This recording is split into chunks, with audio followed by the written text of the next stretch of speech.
là, on a un T-34-85. Donc, c'est des véhicules qui datent à peu près de 1942-1943, qui ont été produits par les Russes pendant la Deuxième Guerre mondiale en masse pour pouvoir contrer l'attaque de Barbarossa par les Allemands. Le char qui est ici a une particularité pour l'époque, c'est un char qui est diesel. Alors qu'à cette époque-là, il y avait très peu de véhicules diesel, c'était surtout de l'essence. On a un V12, donc V12 diesel dedans de 500 chevaux.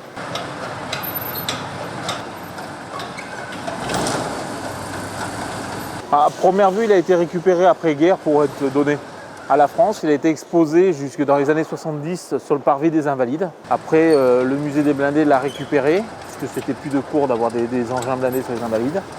Et le musée des blindés l'a remis en état de fonctionnement.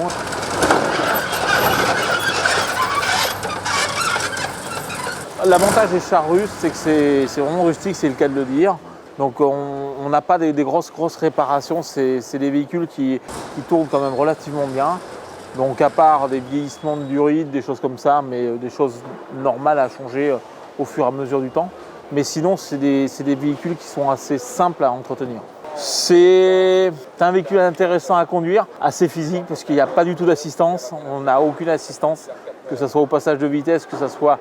C'est un système à bande pour pouvoir tourner à droite et à gauche. Et c'est quand même très dur à faire.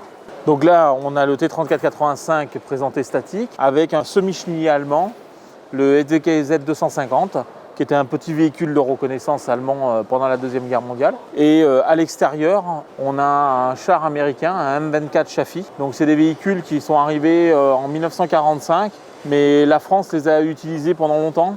Au moment de la guerre d'Indochine, par exemple sur la poche de Bien Phu, c'est des Chaffee qui sont intervenus, qui étaient avec les légionnaires.